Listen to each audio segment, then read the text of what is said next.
Oi, oi, gente. Eu tô gravando esse vídeo porque, assim, primeiro eu ia gravar alguns stories no Instagram, tipo assim, fazendo o meu top 4 quadrinhos que eu li esse ano. Só que aí eu falei, tá, dá pra ser top 5. Aí eu fui gravar no celular mesmo pra depois postar no Instagram. Tipo assim, ao invés de gravar vários stories sem ter controle, eu ia gravar um vídeo e aí eu subi o vídeo pro stories do Instagram. Aí o vídeo teve 15 minutos. Eu falei, meu Deus, tá, não vai dar pra fazer isso. Aí eu terminei de gravar o vídeo. O Vitor perguntou, tá, você colocou esse GB aqui? Eu falei, puta merda. Primeiro esse top 4, eu falei, dá pra ser um top 5.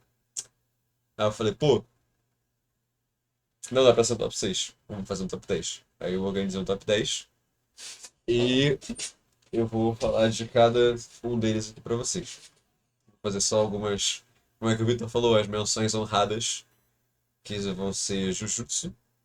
Exatamente, as menções honradas. Ah, muito engraçado. É, eu li Jujutsu esse ano, depois que eu pus do Gojo exatamente. Aí eu falei, pô, beleza, eu preciso saber como é que isso aconteceu.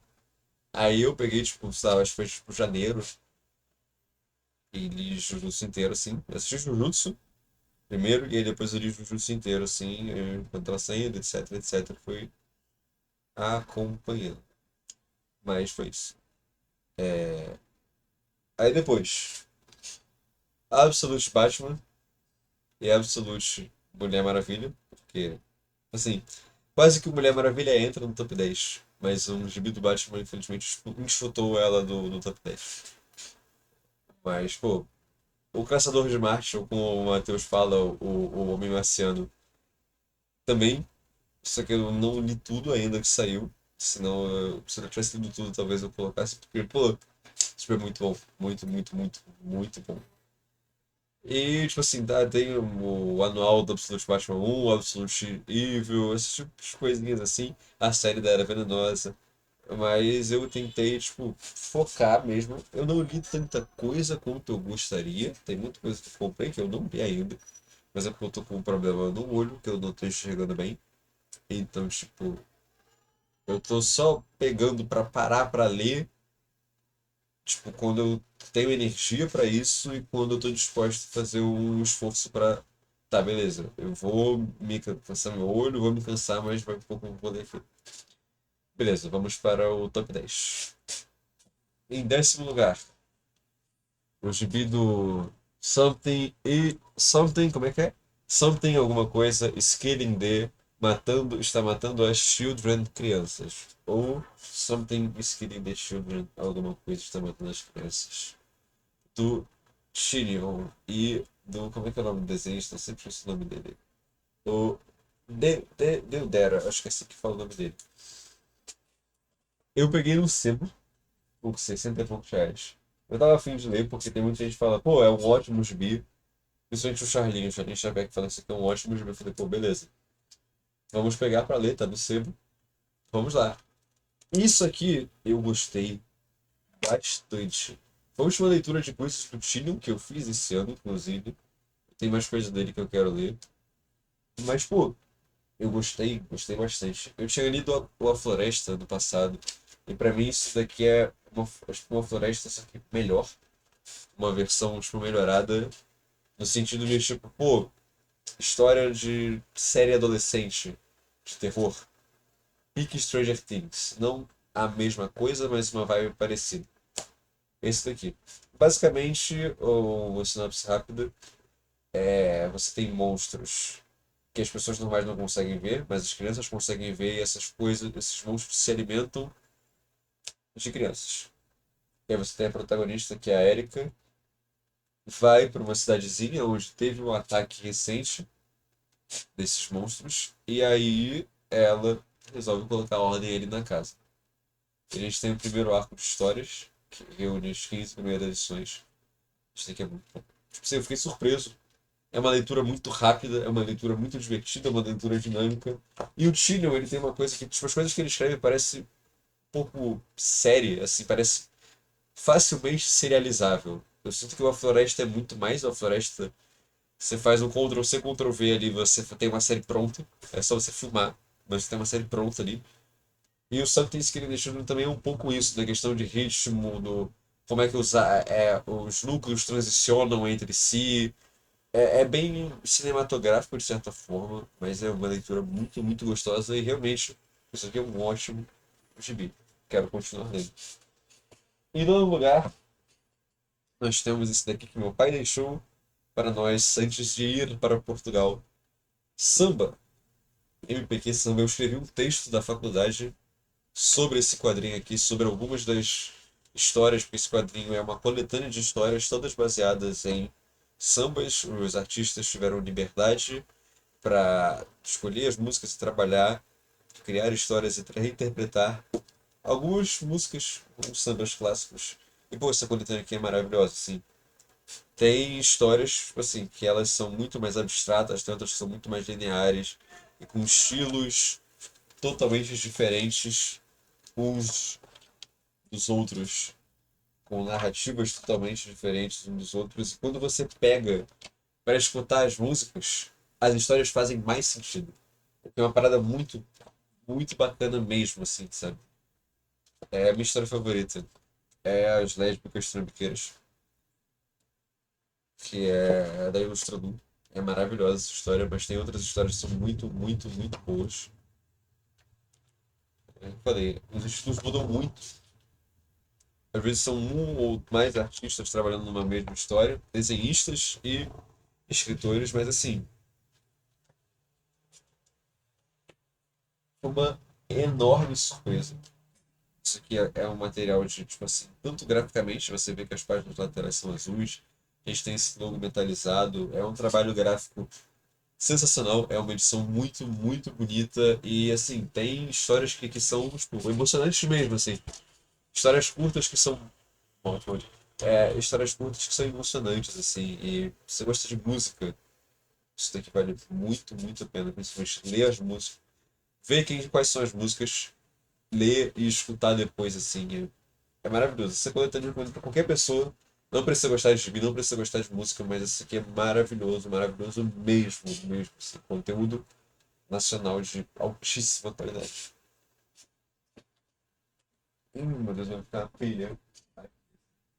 Em oitavo lugar, nós temos os gibi. Eu fiz propaganda pra todo mundo ler esse gibi na faculdade.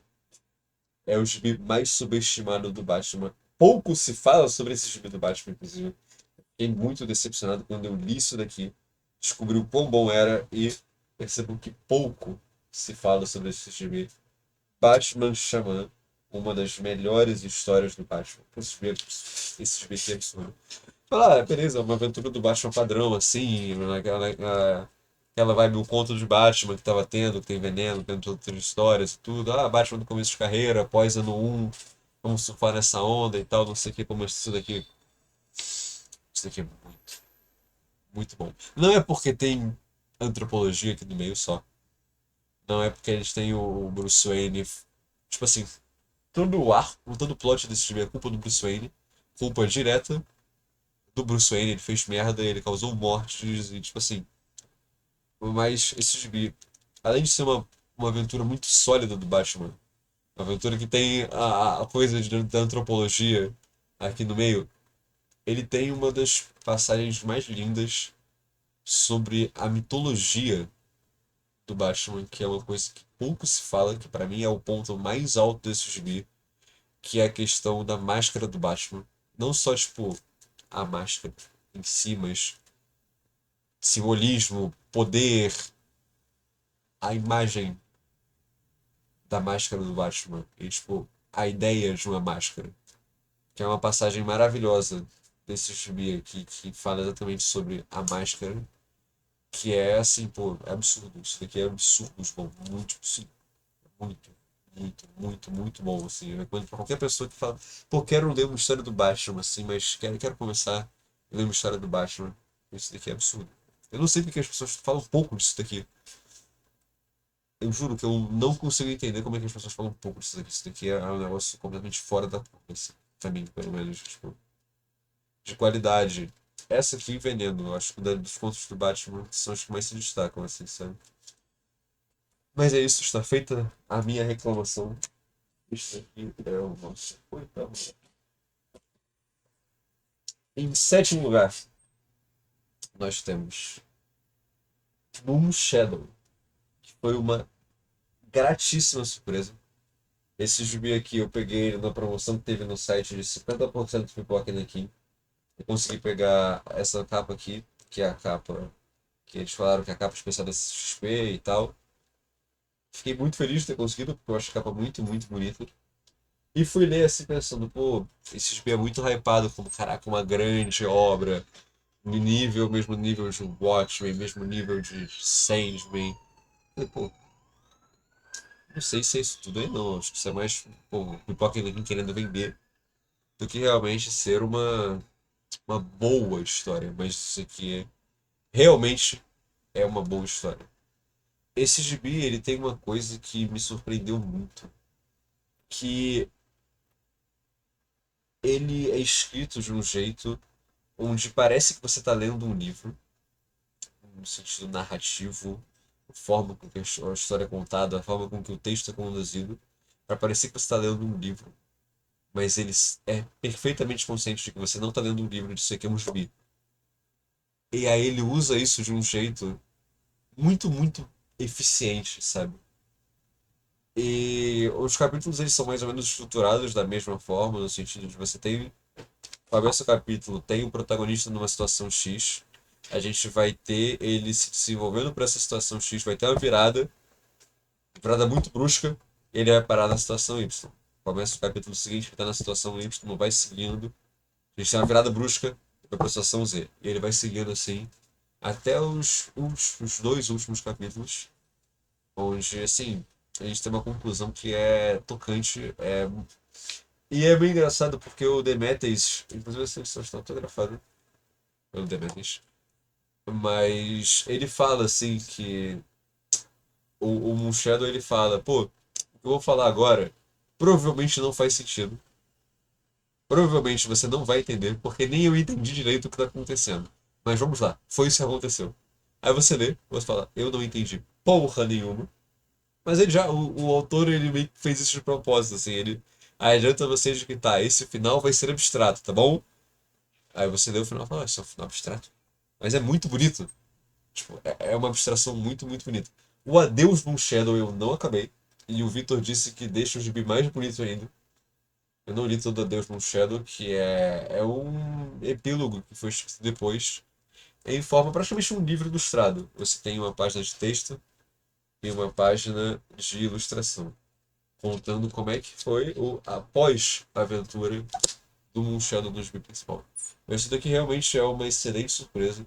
Esse gibi ele tem um dos personagens mais deploráveis e mais amáveis dos quadrinhos ao mesmo tempo, que é o Ira. Eu chamo ele de Ira, que eu não sei como é que fala o nome dele direito, mas tipo, na minha cabeça faz sentido o nome dele ser Ira. Que é o que eu falei, é um personagem nojento, só que ao mesmo tempo você ri com as coisas dele, você sente, meu Deus, fala que personagem desprezível, maldito, desgraçado. E ao mesmo tempo você fica com pena dele, você chora por causa dele, você ri por causa dele, você sente ódio.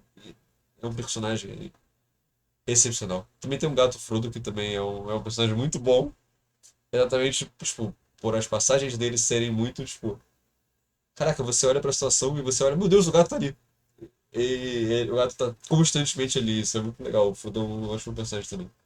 Tipo, todo a trama desses bichos a gente acompanha o garoto, o Munchelo, que ele é filho de uma humana com esses alienígenas aqui, que são os 10 Mesu, que são tipo bolas voadoras que saem por aí voando no espaço fazendo o que elas bem entendem.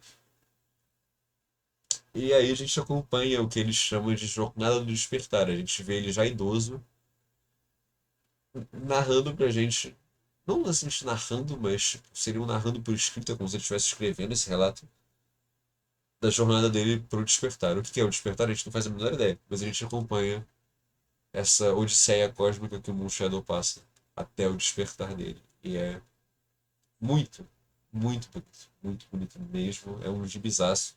Não é só propaganda do Pipoca Nanquim, isso aqui realmente é um gibizaço. Sexto lugar. O gibi que me fez apagar os vídeos de 15 minutos que eu tinha escrito, porque o Victor falou: ah, você leu esse gibi esse ano, não foi? Eu falei: puta merda, eu li esse gibi esse ano. Watchwoman, por Greg Hooper e J.W. Williams. Terceiro. O Vitor ficou muito tempo empilhando pra ler esse gibi, falando: você tem que ler esse gibi, você tem que ler esse gibi, você tem que ler esse gibi, você não sabe o que você está perdendo. Aí o Link gravou um vídeo sobre esse gibi e falei: pô, agora eu vou ler esse gibi. Eu não li esse gibi. Eu demorei. Eu falei: pô, o que eu leio agora e tal, não sei o que. Será que eu releio o Longo Dia das Bruxas? Eu leio isso aqui. Eu fui pegar, peguei isso daqui pra ler. E, pô, isso aqui é absurdo. Não é exagero falar que o Greg Rucka é um dos melhores roteiristas de super-heróis que já pisaram neste planeta, baseado única e exclusivamente nesse gibi aqui. E olha que, tipo assim, pô, esse gibi é da Batman, ele tem páginas belíssimas. O J. Luiz terceiro, eu acho que eu nunca vi alguém diagramar uma página, tipo assim, pensar enquadramento, distribuição de quadros, formato. Tipo assim, esse cara é absurdo fazendo isso, muito, muito absurdo. Tipo assim, e ele tem esse gibi tem uma coisa muito legal que ele muda de estilo quando ela tá trajada como Batwoman e quando ela tá trajada como a Kate Kane como civil. E isso é muito legal de se ver, você vê ela colocando a roupa e o estilo da arte mudando. Tipo assim, não é só o estilo da arte, mas é o estilo narrativo da própria arte também, como é que os quadros são pensados, como é que a narrativa é conduzida. E assim, a gente acompanha a nossa querida Batwoman, a Kate Kane. Ela ainda não conhecia o Batman, inclusive nesse gibi o Batman não é o Bruce Wayne, é o Dick Grayson, que é muito legal. Inclusive esse gibi tem uma das páginas mais bonitas do Batman, tipo, mais bonitas, emocionantes do Batman que eu já vi na minha vida. E olha que o Batman só aparece tipo duas vezes nessa história. Mas é maravilhoso. É o Batman Dick Grayson, que é mais impressionante ainda. Fiquei com vontade de ler mais coisa do Batman Dick Grayson, que infelizmente provavelmente vai demorar muito tempo pra voltar, o que é uma tristeza. Mas a gente acompanha Kate Kane lutando contra um culto que tentou matar ela no passado, não conseguiu, e aí esse culto agora tem uma nova líder, que é a Alice, que é uma personagem baseada em Alice do País das Maravilhas. E aí a gente vai descobrindo coisas que essa Alice e a Kate, elas são pessoas muito mais próximas do que a gente imagina. E o Gibi vai jogando isso na nossa cara assim que a gente perceba. O Gibi vai jogando isso na nossa cara assim que a gente perceba. Tipo assim, quando você lê, acaba, você fala: tá, tava óbvio, tava na minha cara, literalmente tava na minha cara. Só que você não se liga de primeiro. Ao mesmo tempo que a gente vai acompanhando a Kate Kane, que é essa mulher pálida, branca como a neve. Ela é uma policial, ela é militar. Eu acho que ela é filho policial. Ela tentou ser militar, não conseguiu. É uma mulher lésbica judia, então assim, os pais são militares, ela passou por muitos traumas durante a vida, exatamente por os pais serem militares e o pai ajuda ela na vida de Batwoman. Pô, isso aqui é absurdo. Tipo assim, isso daqui esse gibi é um que, tipo assim, pô, cara, eu gosto, eu tenho interesse pelo Batman, mas eu não consigo gostar do Bruce Wayne. O que que você diria pro nerd, pessoas da Baixa Minha? Esse gibi aqui, com certeza. Isso aqui é uma pedrada máxima, assim. Isso aqui é muito, muito, muito. Por causa disso que eu tive que mudar o meu top 5 pro top 10. Em quinto lugar, eu falei, esse vídeo ia ser um top 4 antes, que eu tinha separado 4 leituras da minha cabeça, que, pô, beleza, vão ser essas 4. Aí, semana passada, eu comprei um mangá, que foi Jojo, parte 7, começo da parte 7. Eu já tinha lido um pouquinho mais disso daqui da parte 7 online. Eu acho que até eles encontrarem o segundo enviado do Valentine, eu não lembro. Mas o Johnny já tava com o Tusk. Mas enfim, eu já tinha lido parte desse gibi. Aí eu falei, pô, vou comprar. Tá barato na Amazon. Vou pegar esse gibi. O problema é que assim, comprar mangá é tipo um esquema de pirâmide, tá ligado? Você vai, beleza, vou comprar, quando eu começar uma coleçãozinha nova de mangá aqui. Eu tô pegando Jojo só parte 7. Se eu vou pegar o resto de Jojo antes disso, parte 6, parte 5, parte 4, entendeu? Vai demorar muito, porque, pô, isso aqui é um. Eu acho que são pelo menos uns 10 desse daqui. Eu não sei qual o tamanho em questão de volumes. da parte 7. Mas, pô, isso aqui ocupa um espaço. Não tenho isso tudo de espaço suficiente pra fazer uma coleção na mesma lugar. Mas isso daqui vale a pena. Não só a parte 7 de Jojo, mas Jojo no geral. É o que eu tava falando, eu não sei se além de One Piece, talvez Naruto um pouco. Hoje em dia não, porque os Boruto estão. Mas eu não sei se existe alguma obra, além de One Piece, que tenha o efeito na vida das pessoas que Jojo tem. Tipo, eu tento parar pra pensar sobre isso. Então, uma coisa que seria interessante fazer uma pesquisa séria sobre. Porque, pô, Jojo, o começo é difícil pegar as pessoas, mas quando você chega na parte 2 com o Joseph, ele carrega a parte 2 nas costas sozinho. Você tem a parte um e a parte 2 que são muito diferentes do resto. Aí você chega em Stardust Crusaders e você tá. Aqui é isso aqui que é Jojo. E aí você começa a ver. E, pô, o bagulho muda a sua vida. Assim, você é uma pessoa antes do jogo, você é uma pessoa depois do jogo. E não só, tipo, da parte um da parte 2 da parte 3, tipo, você vai continuar vendo. E em cada parte mexe com você de um jeito. E a parte 7 assim, é absoluta. Tipo, a dinâmica Johnny e Gyro é muito, muito divertida, é muito boa. O Gyro, é, assim, no começo ele é praticamente, não protagonista exatamente, mas ele é o personagem principal. E aí o Johnny ele vai crescendo, vai crescendo, vai crescendo. Você tem esse personagem que você acompanha ele amadurecendo. Você vê todo o processo de evolução desse personagem, que é uma coisa que o Araki até fala, que é uma coisa que ele queria fazer nesse mangá aqui. E ele é totalmente, não exatamente independente, porque ele tem muitas referências à parte 6 para trás, mas ele é um começo novo. Tanto que uma coisa que eu gosto de Shibuya Run é que ele começou, a primeiro volume foi vendido como um mangá novo, foi como Shibuya Run. Você só descobre que isso aqui tem a ver com JoJo quando você tá lendo o nome do cara e fala, que Avdol, Gio, e aí você fica tipo, aí você percebe que é JoJo. Mas, pô, isso daqui é fabuloso, isso daqui é sensacional, isso daqui é sensacional. Eu vou passar uma sinopse rápida.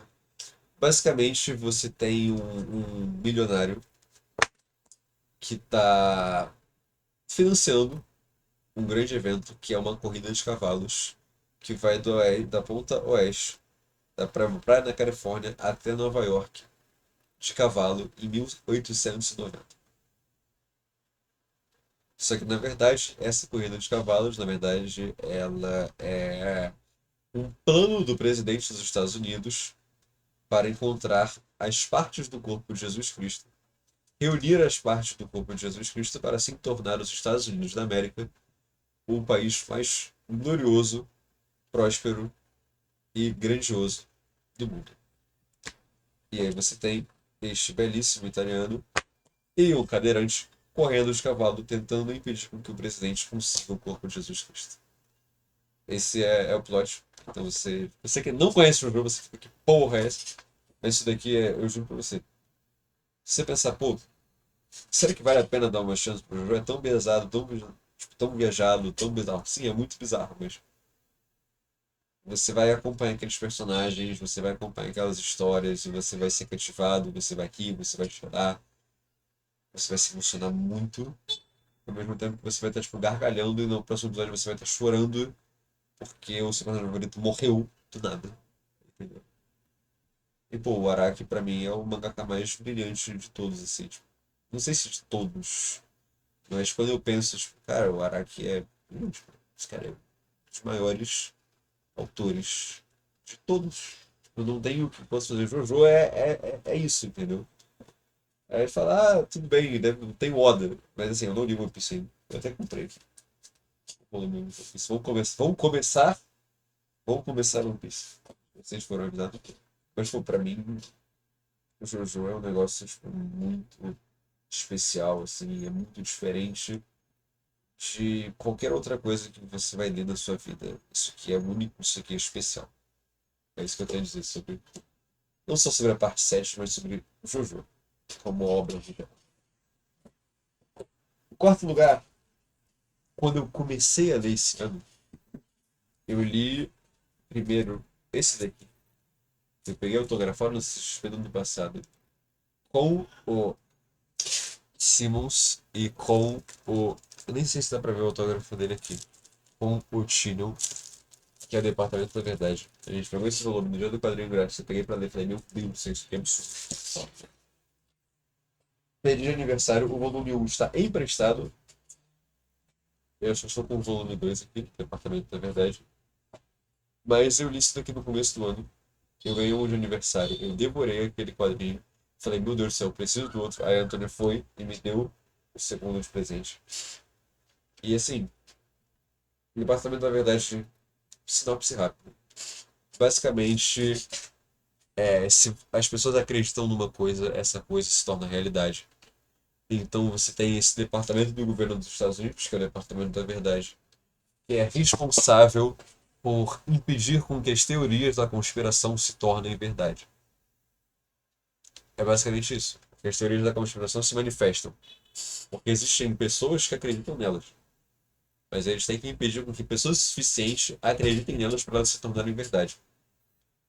E aí você tem um grupo de pessoas que está fazendo com que essas teorias tentem ser alavancadas e elas se tornem verdade. E ao mesmo tempo você vai ter o protagonista, que ele era um cara meio conspiracionista, ele era do FBI, mas um cara meio conspiracionista, acreditava no lance da Terra plana, um negócio meio assim. Ele acaba sendo jogado de paraquedas no meio dessa guerra de versões. E aí o Departamento da Verdade é liderado pelo cara que matou John Kennedy. O que é muito engraçado. Porque nessa versão aqui, nesse volume 2 a gente tem uma narrativa certinha, seguindo e tudo, mas a gente tem várias histórias que são casos. Não só abordados pela verdade, mas você tem aqui o. Eu esqueci o nome dele agora. O cara que matou Kennedy estudando para entrar no Departamento da Verdade. Você tem, tipo, várias histórias. Essa daqui é uma história meio. Tipo, desenhada como se fosse uma fantasia medieval, mostrando como é que foi o surgimento dos Illuminati. A gente tem a história desse personagem aqui, desse adolescente, que ele é um personagem importante pra trama, que ele é um cara que tá sempre de chapéu de alumínio, um cara nerd, assim, de documentos e tudo, com os homens de preto. A gente tem essa história aqui. Você vai lendo, tá, beleza, uma história fraquinha, dois investigando a história de um cara, tudo, falando sobre questão de magia, sobre feitiçaria, sobre o poder da mulher de vermelho, que é a grande antagonista. E aqui você tem, depois dessa página, eu não vou mostrar, mas depois dessa página aqui, eu acho que é uma das viradas de página mais brutais da história. Porque você tá lendo a história e você fala, tá, ele lembrou de alguma coisa. E quando você vira a página, você tem uma imagem tão forte, tão surpresa, tão do nada, é tipo um jump scare. É uma revelação que você não estava esperando que fosse acontecer. Você nem pensava que fosse acontecer. E se você pensava, ela não fosse acontecer aqui. É nível de você ficar tipo, embasbacado com o gibi aberto, assim, de tipo, meu Deus, o que aconteceu? Você larga o gibi de tão surpreso que você fica com isso daqui. E a gente tem esse protagonista, um excelente personagem, Paul Turner, um gay no topo, sempre. Mas o Departamento da Verdade ele tem uma coisa que eu acho muito divertida. Porque ele me lembra muito aquela época, principalmente do YouTube brasileiro, quando tinha Você Sabia, vídeos sobre muita coisa de enigma, muita coisa de teoria da conspiração, bombando. Se esse gibi saísse nessa época, ele ia ser uma das mídias mais comentadas da história do YouTube. Porque ele pega exatamente essas coisas que eram interessantes naquela época, que bombaram muito naquela época, e ele traz pra cá, comentando, falando de um jeito que é muito, muito divertido e instigante de você acompanhar. Principalmente se você gosta de histórias. Se você gosta de ouvir histórias, você vai adorar esse gibi. E o Tinion, ele faz uma coisa que ele platina os diálogos expositivos. Eu nunca vi alguém fazer diálogo expositivo tão bem quanto esse cara. Você não fica irritado com o personagem explicando pra você, leitor, uma coisa que devia ser, tipo, personagens de uma trama conversando. Você devia entender aquilo, mas não, o personagem está explicando diretamente pra você. O personagem está falando, parece que ele está falando com você, explicando uma coisa, e ele faz isso muito bem. Tem uns diálogos nesses gibi que são literalmente, você sabe o que é tal coisa? Tal história de magia lá e tal. Aí o protagonista fala, não, eu sei sim. Aí outro personagem de vila dele, beleza. Então eu quero que você explique pra mim, tintim por tintim, o que você acha que é tal coisa.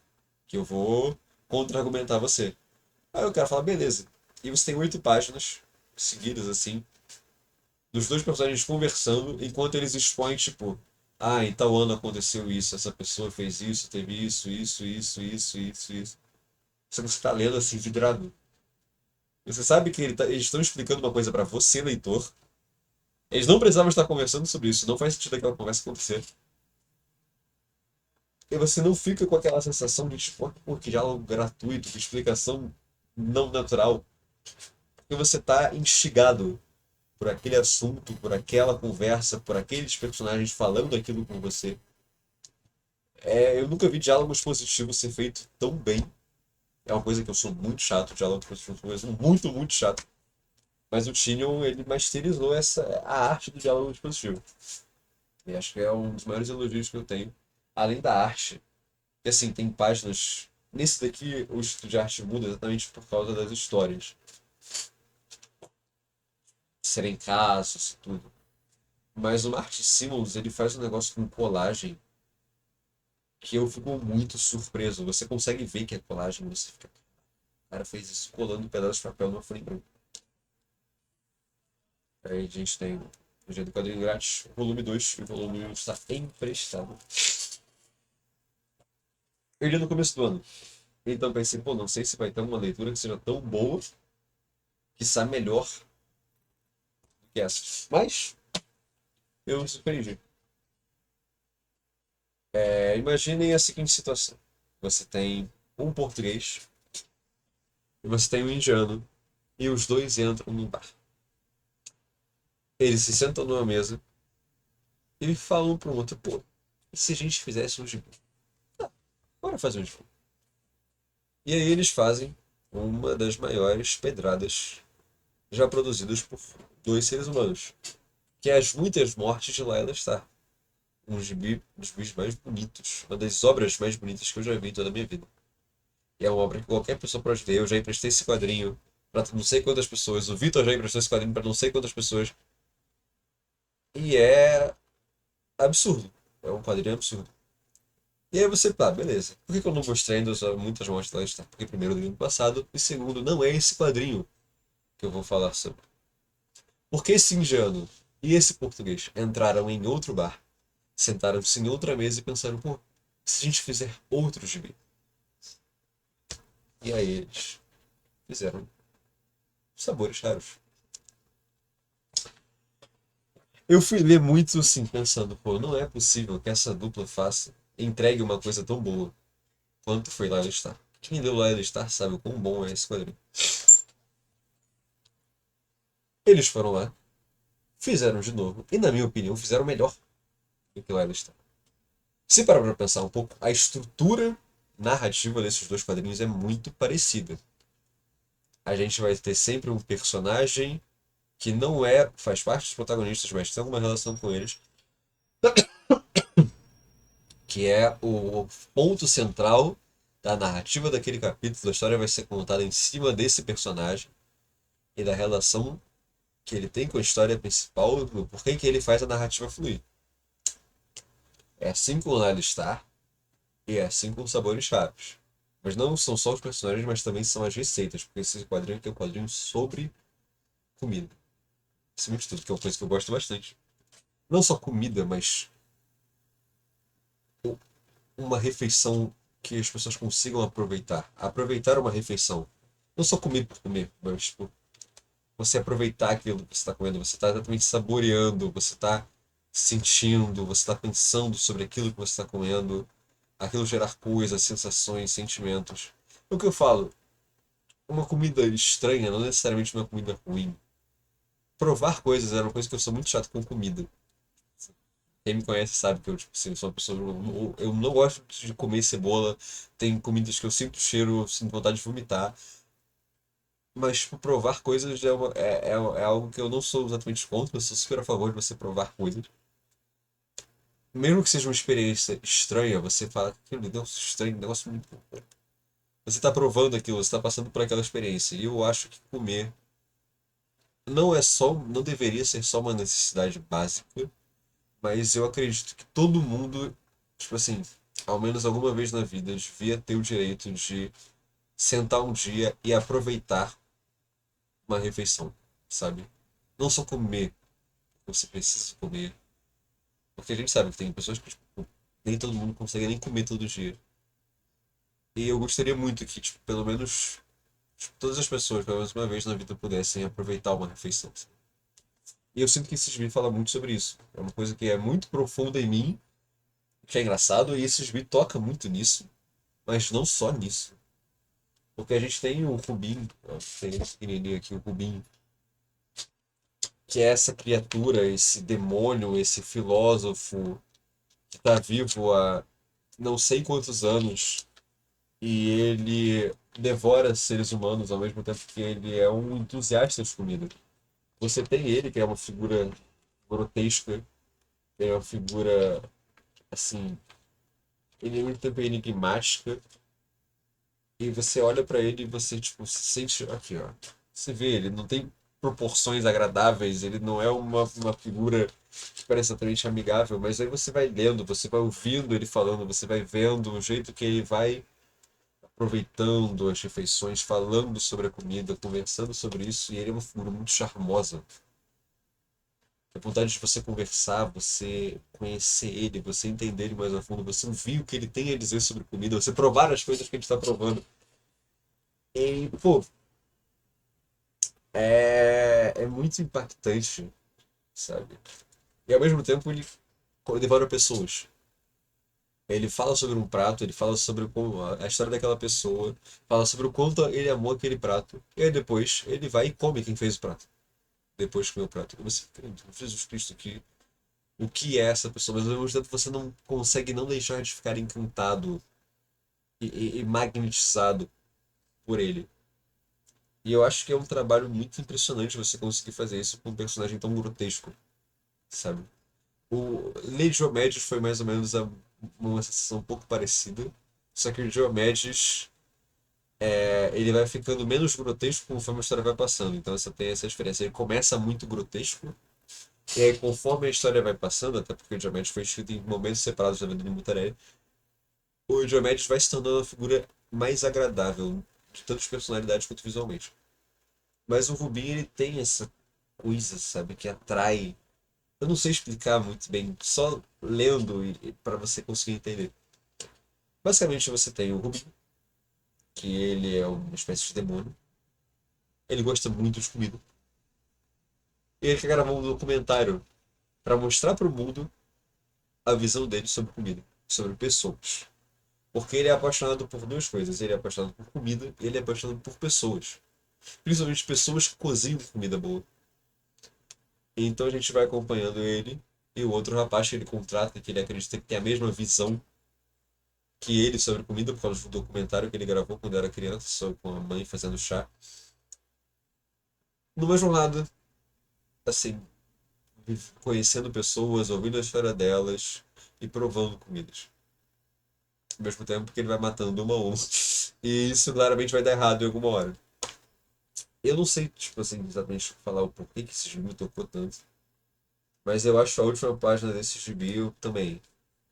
É muito bonito, você fica emocionado, você pensa, pô, tomara que isso acontece, assim, você, um sorriso no rosto, tipo, que satisfação, sabe? Pô, é um gibi muito bonito mesmo, muito, muito bonito. Aí eu li e falei, pô, isso aqui é a melhor coisa que eu li, sabe? Assim, vai ser muito difícil alguma coisa destronar esse quadrinho. Até que nós chegamos no primeiro e no segundo lugar. Por que eu estou falando juntos? Porque eles são o Eternauta e o Eternauta 2. Esse gibi aqui eu comprei na Argentina no passado. Eu demorei muito tempo para ler. Eu li o começo dele ano passado, as primeiras 50 páginas. Só que é aquilo. É uma leitura em espanhol. E é muito texto. Vou tentar pegar uma página que sempre bem.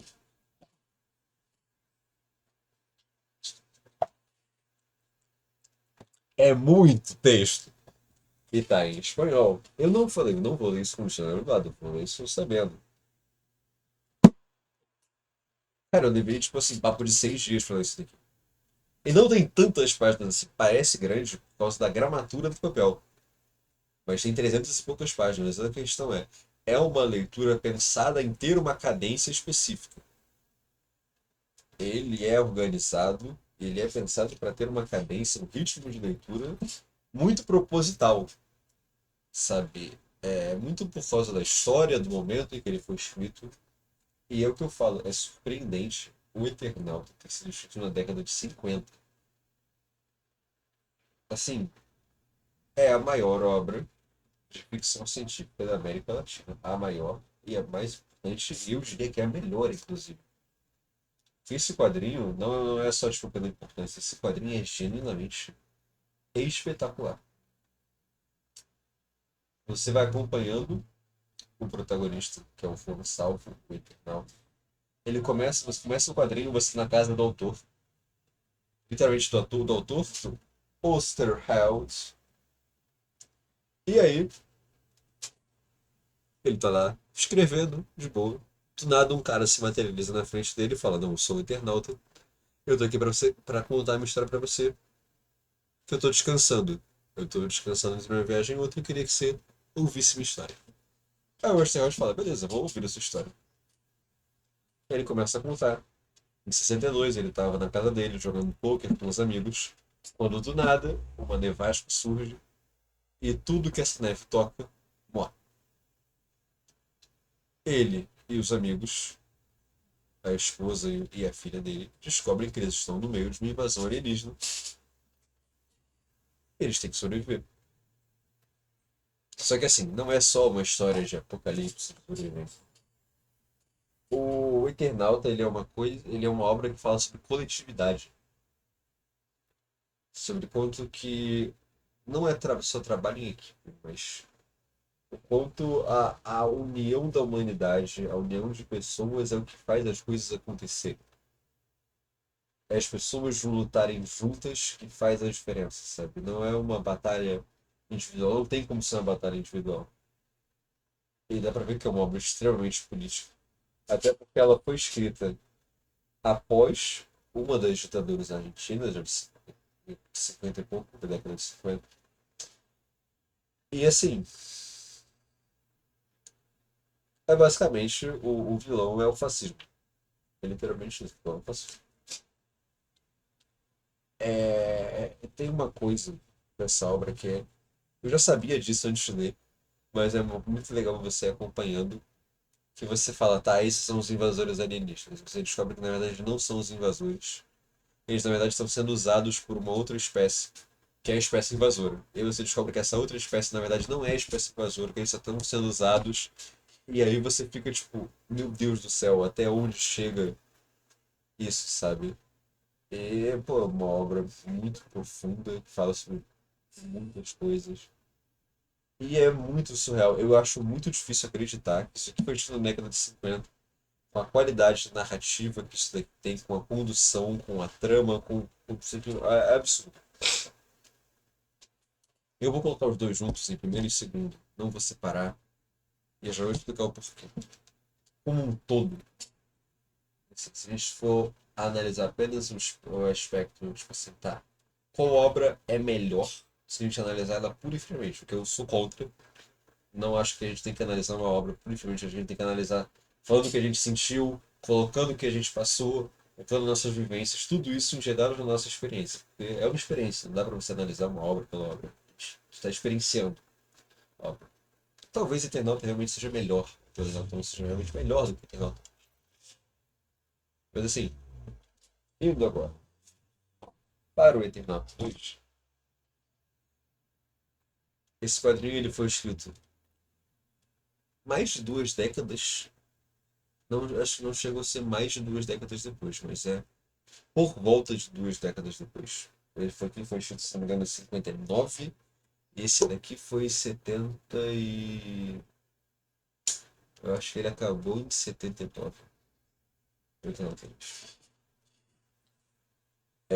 Você tem com outra ditadura argentina a mesma dupla retornando para produzir uma continuação.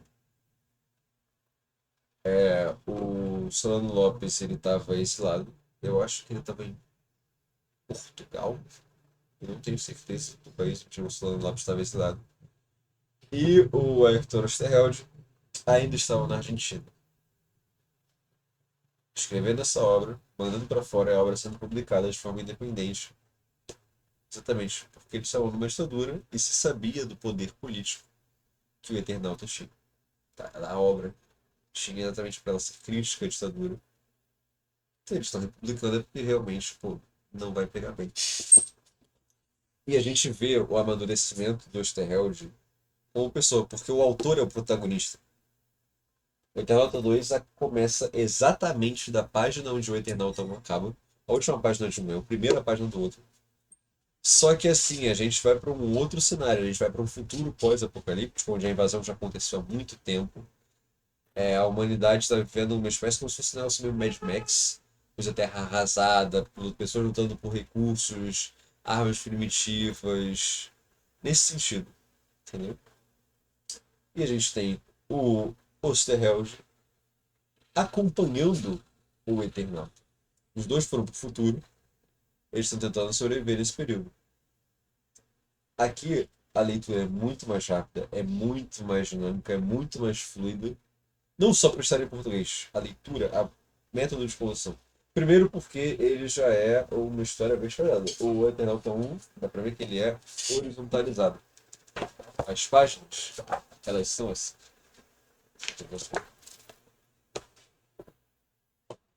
O Eternauta 2 já tem um formato mais tradicional de tipo. O marcador. Eles têm, eu falei, o Osterheld acompanhando o Eternauta.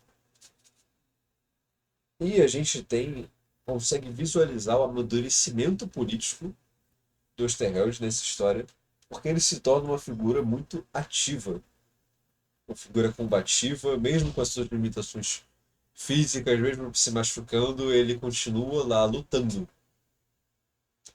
E isso reflete diretamente com o que aconteceu na vida real. Porque não tem como você ler essa história sem saber o que aconteceu na vida real. Porque o Osterheld foi morto antes disso daqui acabar.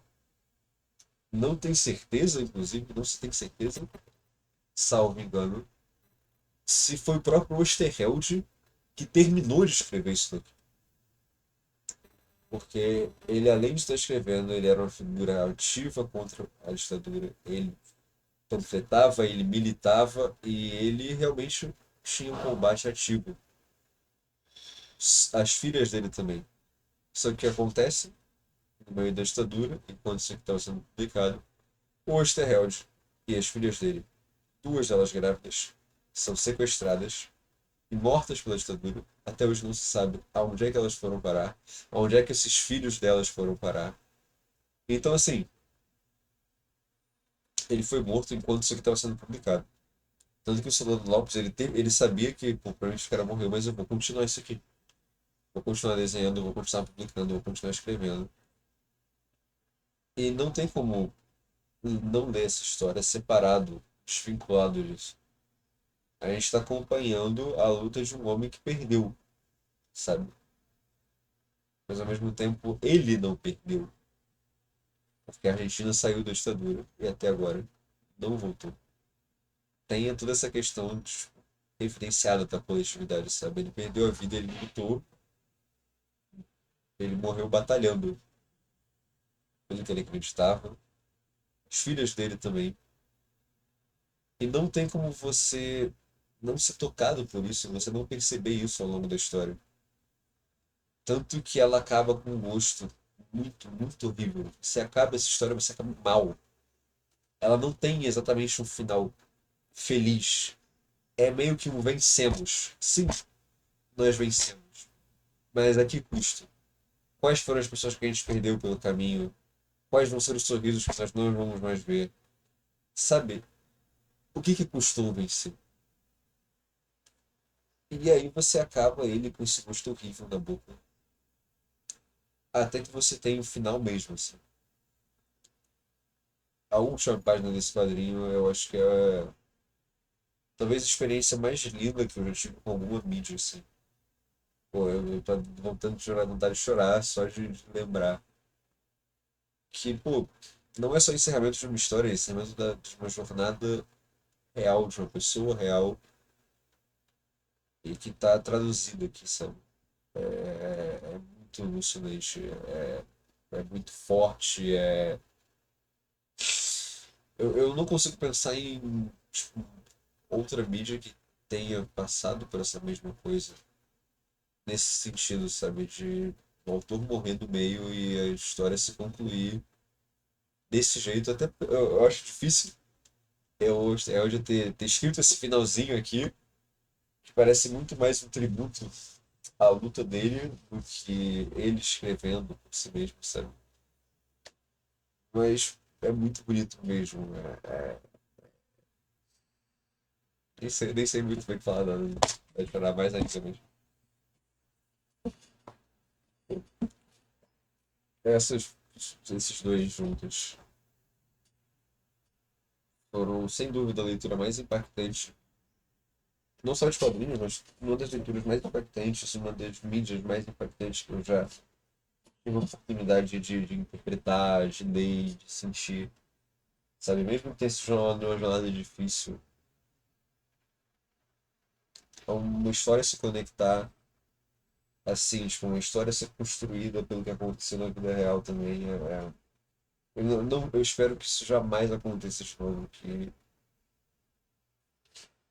a gente tenha o Eternauta para se lembrar e para pensar em relação a isso, sobre o quão um pouco do que o Sartre falava sobre o autor politicamente ativo, politicamente consciente do papel dele, da importância dele, da influência dele.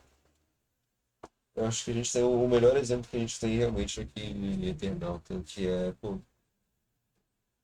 se eu pudesse fazer com que as pessoas dessem, tipo, pô, quadrinho para mudar a sua vida, para mexer com você, para fazer você pensar, o Eternauta. É a obra que eu recomendo para todo mundo. Tá, mas eu não tenho paciência, não tenho saco, não tenho vontade, não me gerou interesse. Pelo menos dei uma chance para a série da Netflix. Por enquanto tem 6 episódios, mas vai ter mais coisa. Sabe, eu não sou aquela pessoa exatamente puritana, no sentido de não, você tem que consumir a mídia específica e tal, desse jeito. Eu acho que se a mensagem chegou em você, tocou em você de alguma forma, mesmo que tenha sido através de um quadrinho, de um vídeo no TikTok, isso já é importante, sabe? Eu acho que é isso. Essas foram as leituras. Eu quis levar esse vídeo, primeiro por causa do Eternauta, sabe? Por todas as leituras, é que eu falei, eu não li tanta coisa quanto eu gostaria. Tem muito mais coisas que eu comprei do que eu li, mas eu gosto de falar sobre isso. E eu não faço a menor ideia de qual o tamanho que esse vídeo vai ficar. Eu acho que vai ficar maior do que o que eu tinha gravado antes, que deu 14 minutos, mas eu tô chorando aqui. Mas é sobre isso, gente. Obrigado por dedicarem seus bons e úteis minutos a me ouvirem falando.